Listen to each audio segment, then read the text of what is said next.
Et si au lieu de Kaigaku, c'était Zenitsu qui avait été transformé en démon? Zenitsu resterait-il le même garçon peureux que nous connaissons? Ou sa peur disparaîtrait-elle complètement? Et si Zenitsu combattait du côté de Muzan, le corps des pourfendeurs de démons aurait-il encore la moindre chance? Eh bien, j'ai trouvé 3 théories différentes qui changent complètement l'histoire. Et dans la première théorie, Zenitsu devient un démon très tard dans l'histoire, presque pendant l'arc du Château de l'Infini lui-même. Au moment où il se transforme, sa peur disparaît complètement. Pour la première fois de sa vie, Zenitsu peut se battre sans pleurer, sans trembler, ni s'enfuir. Sa respiration de la foudre fusionne avec son sang de démon et crée quelque chose de totalement nouveau, Ruine divine, une technique si rapide qu'elle ressemble à de la téléportation aux yeux de ceux qui la voient. Voici Zenitsu sans la peur qui le retient, et la différence est terrifiante. Lorsque l'arc du Château de l'Infini commence, Zenitsu retrouve Kaigaku exactement comme dans l'histoire originale. Mais cette fois, le combat ne dure que quelques secondes. Zenitsu démoniaque est tout simplement trop rapide et trop puissant. Il tue Kaigaku instantanément, sans colère, sans fierté et sans la moindre émotion sur le visage. Il ne cherche pas à se prouver amusant. Sa véritable cible a toujours été Tanjiro. Lorsque Zenitsu finit par trouver Tanjiro à l'intérieur du château, il le piège dans un couloir en train de s'effondrer, rempli d'éclairs. Leur combat est brutal. La respiration du soleil de Tanjiro peine à suivre la vitesse écrasante de Zenitsu. Zenitsu ne montre aucune hésitation ni aucune pitié. La bataille devient moins une question de force qu'une question de détermination. Une seule erreur décide de tout. Si Zenitsu gagne, alors Tanjiro meurt sur le champ, et les pourfendeurs de démons perdent leur meilleur combattant face à Muzan. Si Tanjiro parvient à gagner, il devra vivre le reste de sa vie en sachant qu'il a tué son meilleur ami de ses propres mains. Quoi qu'il en soit, l'ultime combat contre Muzan et ses démons sera bien plus ardu que dans l'œuvre originale. Voilà, ce n'est qu'une des 3 possibilités si Zenitsu devient un démon à la place de Kaigaku. Dans la deuxième théorie, Zenitsu est transformé bien plus tôt dans l'histoire, en plein milieu de tous les grands arcs. Mais quelque chose d'extrêmement troublant se produit après cette transformation. Devenir un démon ne fait pas que réprimer sa peur, cela l'efface complètement de sa personnalité. Ce qui définit Zenitsu disparaît du jour au lendemain. Sa respiration de la foudre commence à muter en quelque chose de totalement nouveau appelé la respiration de la foudre du vide, un style où Zenitsu n'a même plus besoin de réfléchir avant d'attaquer. Son corps bouge automatiquement, uniquement par instinct, frappant comme l'éclair avant que quiconque puisse réagir. Au début, Zenitsu essaie désespérément d'éviter de tuer des humains innocents. Il se souvient encore de ses amis, de son entraînement et de sa vie en tant que pourfendeur de démons. Il se cache dans l'ombre, fuyant sans cesse sa faim démoniaque et se forçant à survivre sans se nourrir. Pendant un certain temps, il parvient réellement à résister, mais les démons ne peuvent pas échapper à leur faim éternellement. Finalement, Zenitsu se retrouve dans une situation où tuer un humain devient inévitable. Au moment où il franchit cette limite, quelque chose en lui se brise définitivement. Il n'y a plus de retour possible après ce premier meurtre. À chaque humain qu'il consomme par la suite, Zenitsu devient plus rapide, plus vif et plus mortel. Ces techniques de pourfendeur de démons ne disparaissent pas, elles évoluent. Chaque meurtre pousse sa transformation plus loin, achevant ce que Muzan avait commencé. Ce simple changement commence à réécrire toute l'histoire. À travers le Japon, le corps des pourfendeurs de démons commence à échouer ses missions à un rythme alarmant. Des pourfendeurs expérimentés disparaissent sans aucun signe de combat, ne laissant derrière eux ni corps ni indice. La panique se répand, mais personne ne comprend ce qui se passe. Ce que le corps ne réalise pas, c'est que Muzan a transformé Zenitsu en exécuteur silencieux. Zenitsu est envoyé spécifiquement pour éliminer les pourfendeurs de démons prometteurs avant qu'ils ne deviennent assez forts pour défier Muzan. Il se déplace dans la nuit comme un fantôme, éliminant des cibles de grande valeur sans jamais être vu. Les mois passent, et l'équilibre de la guerre penche discrètement en faveur de Muzan. Lorsque Tanjiro finit par retrouver Zenitsu après des mois de recherche, il essaie de lui rappeler leur amitié et les souvenirs qu'ils ont partagés.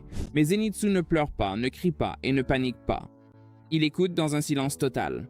Puis, sans prévenir, il attaque. Pendant leur combat brutal, Tanjiro réalise quelque chose d'horrible. La peur de Zenitsu n'a jamais été sa faiblesse, c'était la dernière chose qui maintenait son humanité. Et sans elle, ce qui se tient devant Tanjiro est bien plus dangereux que Kaigaku ne l'a jamais été. Et l'un des plus gros problèmes dans cette chronologie, c'est que sans Zenitsu pour se battre à leur côté, les pourfendeurs de démons perdent bien plus vite que dans l'histoire originale. Dans cette nouvelle 3e théorie, Muzan prend une décision complètement différente, qui est plutôt choquante quand on y pense. Zenitsu devient un démon dès le tout début de l'histoire, bien avant que les événements majeurs ne se produisent. Et à partir de ce moment-là, tout commence lentement à s'effondrer, morceau par morceau. Lors d'une mission de routine dans un petit village, Muzan tombe complètement par hasard sur Zenitsu et décide de faire quelque chose de vraiment cruel. Il injecte à Zenitsu une quantité massive de son sang, la même quantité qu'il force plus tard dans Tanjiro lors du combat final dans l'histoire originale.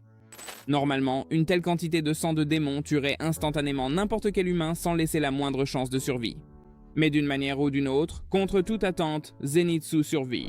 Son souffle de la foudre, qu'il a entraîné sans relâche pour maîtriser, maintient son corps suffisamment stable pour que la transformation démoniaque s'achève sans le détruire de l'intérieur. Lorsque Zenitsu se réveille enfin, il est confus, terrifié et complètement submergé par ce qu'il est devenu. Agissant uniquement sous l'effet de la panique, il attaque tout ce qui l'entoure et s'enfuit dans la nuit avant que Tanjiro ou qui que ce soit d'autre puisse l'arrêter ou l'aider. À partir de ce moment-là, Zenitsu disparaît complètement de l'histoire. Personne ne sait où il est allé, ni même s'il est encore en vie. Ce simple changement crée un effet domino massif à travers toute la chronologie. Sans la présence de Zenitsu pendant l'arc du mont Natagumo, Inosuke est poussé dangereusement près de la mort en affrontant la famille des démons araignées. La mission contre Rui est techniquement accomplie, mais de justesse. Beaucoup plus de pourfendeurs de démons meurent de façon brutale que dans l'histoire originale, et les survivants restent profondément traumatisés par ce qu'ils ont vu. Les choses empirant encore lors de l'arc du train de l'infini. L'absence de Zenitsu crée le chaos à bord du train, entraînant beaucoup plus de morts parmi les civils. Rengoku se bat désespérément pour protéger tout le monde, mais il n'a tout simplement pas assez de soutien. Lorsqu'il se sacrifie face à Akaza, il meurt avec la conviction écrasante d'avoir échoué dans son devoir de protéger les innocents, un sentiment qui hante ses derniers instants. Finalement, des rumeurs terrifiantes se répandent à travers le Japon. Zenitsu Agatsuma, l'élève du légendaire Jigoroku Wajima, est devenu un démon et tue des gens dans l'ombre. Lorsque Jigoro apprend cette nouvelle dévastatrice, il commet le seppuku, assumant l'entière responsabilité de son échec en tant que maître, tout comme dans la chronologie originale avec Kaigaku. Ce moment coupe complètement le dernier lien émotionnel de Zenitsu avec sa vie humaine. Avec la disparition de son maître, il ne reste plus rien pour l'ancrer à celui qu'il était autrefois. Contraint de chasser et de consommer des humains simplement pour survivre, la puissance de Zenitsu commence à augmenter à un rythme anormal. Avec le temps, sa peur disparaît complètement, remplacée par une efficacité froide et impitoyable. Sa respiration de la foudre évolue en une terrifiante technique sanguinaire de démon qu'il finit par nommer « sommeil du dieu du tonnerre », un état où sa vitesse, sa force et sa régénération se multiplient, alors qu'il combat inconsciemment, guidé uniquement par son instinct. Moins il est conscient, plus il devient dangereux. Même les Hashira expérimentés peinent à réagir face à sa vitesse inhumaine.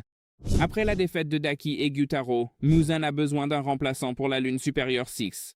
Au lieu de choisir Kaigaku, Muzan choisit Zenitsu, voyant en lui un potentiel bien supérieur. Contrairement à Kaigaku, Zenitsu ne cherche ni louange ni validation.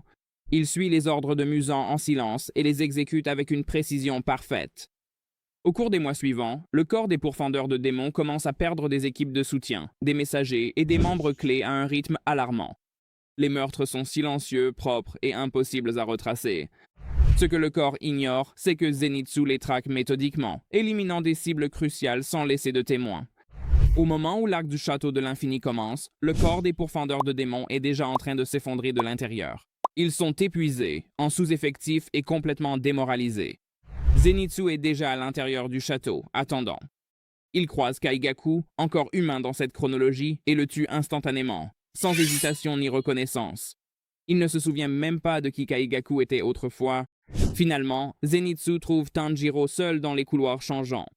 Leur combat est brutal et, au début, totalement à sens unique. Zenitsu ne montre aucune émotion, aucune hésitation, seulement une détermination absolue. Tanjiro réalise peu à peu une vérité terrifiante. Ce Zenitsu n'est pas animé par la haine ou la rage. Il est mu uniquement par un but, et au final, même si Muzan est vaincu, les dégâts causés par Zenitsu ne pourront jamais être réparés. Les pourfendeurs de démons gagnent, mais la victoire est vide de sens. Tout était déjà perdu bien avant que la bataille finale ne commence. Honnêtement, je ne vois pas comment les dégâts causés par Zenitsu pourraient être réparés, à moins qu'il ne se passe quelque chose de totalement inattendu, comme l'apparition de quelqu'un d'encore plus fort que lui, et c'est justement ce que j'ai exploré dans cette autre vidéo. Cliquez sur cette vidéo pour découvrir le personnage d'anime le plus puissant que j'ai créé. Ce personnage pourrait-il vraiment vaincre Muzan en 1 contre 1? Cliquez dessus pour le découvrir.